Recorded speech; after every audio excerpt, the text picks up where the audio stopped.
في اللي استدعينا واستجبوا للدعوة لهذه الندوة، لأنه أولا كتزامن مع الحملة الانتخابية اللي كاينة في المنطقة، اللي كاينة في المغرب بصفة عامة للاقتراع ديال 7 أكتوبر. وكنشكروا الإخوان الصحفيين على الحضور ديالهم، والسبب الحقيقي ديال الاستدعاء ديالهم باش نتكلموا معهم على المشاكل اللي كتخبط فيها المنطقة ديالنا، كيفاش كنشوفوا الحلول من خلال، لأنه هذه الاقتراعات هي اقتراع محلي اللي كيوصلك عن طريق الحزب إلى برمجة ودفاع عن برنامج الحزب من خلال المشاكل اليومية التي تعرفها المنطقة أو مناطق، وكل منطقة مشاكلها تختلف عن الأخرى. وهذا هو الشيء اللي دفعنا أننا نعملوا هذه الندوة، باش نتكلموا أولا عن المنجزات، ولو احنا داخل البرلمان دائما كنتكلموا من خلال البرلمان على المناطق ديالنا وعلى الحالة اللي تعيشوا فيها والمشاكل اللي تنتخبطوا فيها اليومية اللي في إطار تدبير الشأن اليومي ديال المواطن. فألف مرحبا بكم، وأنا مستعد للأسئلة باش نجاوب. لا تستعيد البرنامج ديال البرنامج ان شاء الله تخطط المنطقه من البرنامج ديال الحزب ديال الحركه الشعبيه.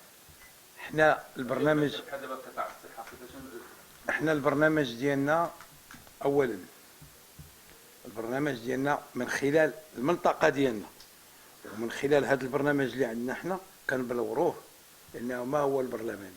البرلماني كيجي من المنطقه ديالو وكيجي بوعود كيوعد الناس باش يدافع على واحد العدد ديال الامور اللي كيتخبطوا فيها يوميا. والمنطقه ديالنا احنا تختلف الى عندها 3 قطاعات كتختلف فيها. كاين قطاع الفلاحي العالم القروي، لأنها منطقة فيها الفلاحة.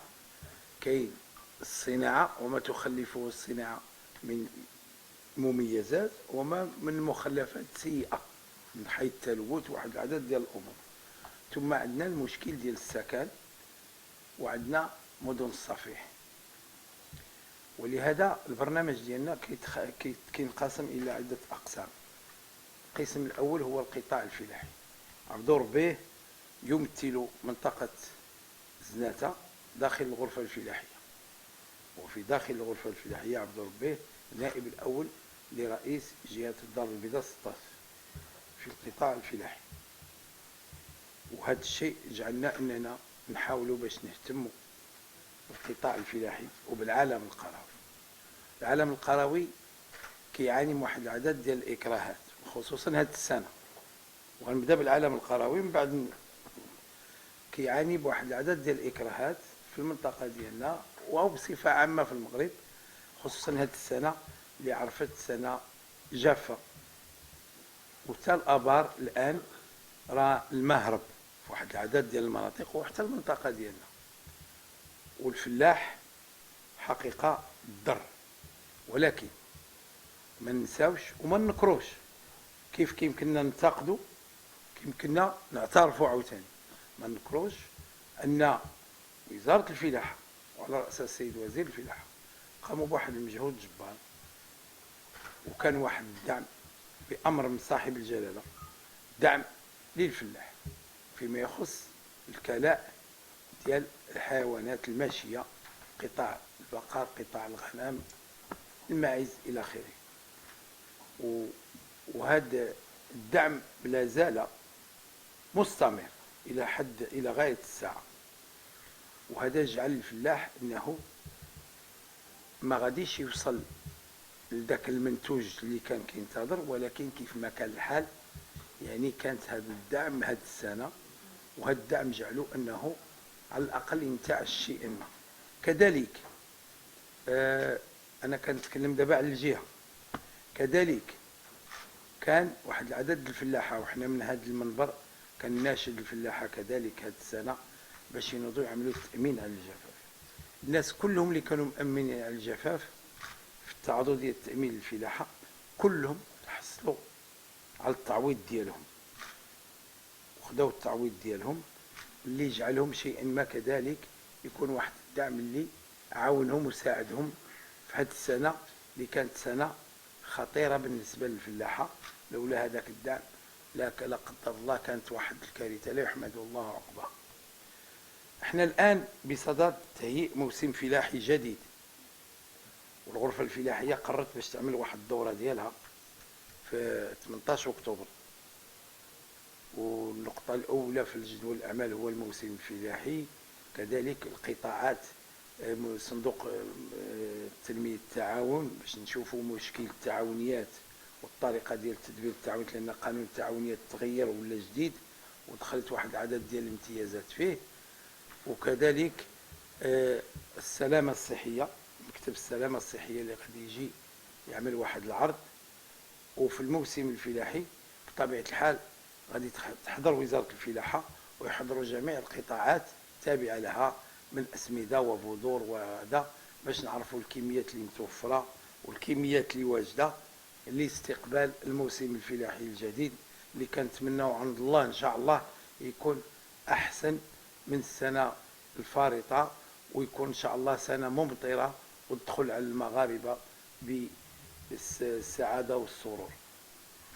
فيما يخص المشاكل التي يعاني منها العالم القروي في منطقة عمالة المحمدية، أولا هو أنه هاد الناس كلهم عندهم واحد المشكل خطير جدا، هو أنه تصاميم التهيئة ديال الجماعات تجعلهم أنه ما عند ماشي ولو مالك ولو عنده حق الملك محروم منه، رغم أن العقار المحفظ عقار مقدس يحميه الدستور ويحميه جميع القوانين، وكاين قانون التحفيظ منبثق عن الدستور اللي كيحمي الملك وكيحمي العقار المحفظ. هاد الناس عندهم عقارات محفظه ولكن مع كامل الاسف ما عندهم تصميم التهيئه كيمنعهم ولو في ملكهم ما يبنيوش ولو متر واحد، لان اما منطقه محظوره ار ا ولا ار اس اللي في التنظيم في لا ريغلومونطاسيون ديال لاجونس اوربان تيتمنعوا منعا كليا من البناء. وتنتمناو بكل صدق وبكل اخلاص، وحنا هذا المشكل ناقشناه مع عده وزارات وزراء اللي دازوا في وزاره التعمير، وكانت عندنا وعود، والان تيتبلور هذا الشيء باش في العالم القروي ان لا يعقل ان المالك ما يمكنلوش يتقدم بتصميم قانوني ويتاخذ واحد المنزل ويبني واحد الدار ديالو بحالو بحال الناس ويسكن. بطبيعه الحال كاين اكراهات، اما ما كتكونش التجهيزات والبنيه التحتيه متفقين، اما ما كيكونش الماء او الضوء، ولكن الفلاح الى جبر فين يتوسع. هذه المسائل كلها عندها وسائل. احنا شفنا مناطق صناعيه رخص لها بما يسمى بليفوس سيبتيك. احنا كنتمناو ان هاد الفلاحه تعطاهم الحق حتى هما يتقدموا بتصاميم طبقا للقوانين او يكون واحد التصميم نموذجي، وحنا كنحاولوا باش يخرج هذا الشيء للوجود عن طريق البرلمان، يكون تصميم نموذجي عند الفلاح ويجي ويكون في داخل الجماعات راه اشارته فيه واحد العدد ديال المنازل تختلف في المساحات، كل واحد على قد جهده، ويبني بصفه قانونيه ويحترم شروط التعمير وقوانين التعمير وتصميم الخرسانه، ويدير حتى هو دويره او يدير اصطبال بطريقه اللي يمكن له يديرها داخل مساحات ولو صغيره، لانه اليوم الفلاح تعاني من السكن. لانه ما نساو شيء، الفلاح اللي تزاد في 56 او في الستينات راه اليوم في عمره 60 عام، بمعنى ولادو راهم اليوم رجاله وراهم ساكنين معاه، ما غاديش نصيفطوهم يهاجروا تما للمدن ويبنيو برارك. بالعكس حنا خصنا نشجعوهم انهم يبقوا محتفظين بالارض، ونشجعوهم انهم يستثمروا داخل الارض وتكون المواصله، باش هذاك الاب لا عيا وكان يمكن له هذا ولادو ياخذوا الاستمراريه وتبقى المناطق مستمره هكذا. وهذه من الاشياء المهمه جدا. المشاكل التي تعاني منها كذلك عملتنا هما المشاكل ديال الاستثمار والمناطق الصناعية.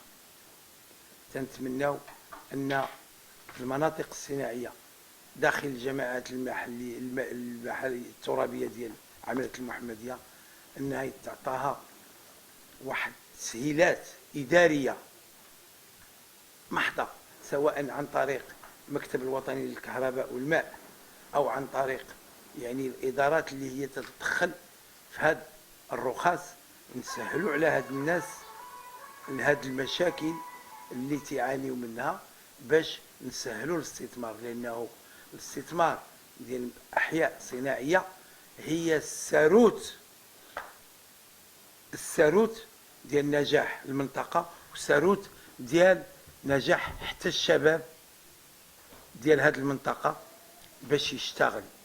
ولكن اللي كاين كذلك واللي كيخصو يعني يكون مهم جدا هو أننا هاد المستثمرين أننا ناخذ بيدهم ونشجعوهم، ولكن كيخص لما المستثمر يجي لواحد المنطقة ويلتزم ويقدم واحد الورقة تقنية ديال المصنع ديالو، تيقول أنا عندي غلاف مالي ديال قدة وعندي واحد العدد ديال العاملة اللي غنخلق، ما يمشيش يجيبها لنا من مناطق أخرى. خصوصا أنا لا أتكلم على اليد العاملة المتخصصة بما سموا لا مان دوفر سبيسياليزي،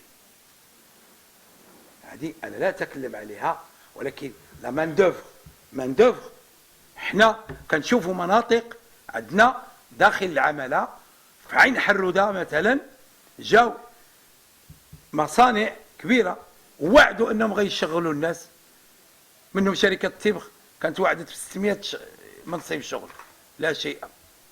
جات شركة أخرى يابانية كتدير هادشي ديال الكابلاج. حنا كنشوفوا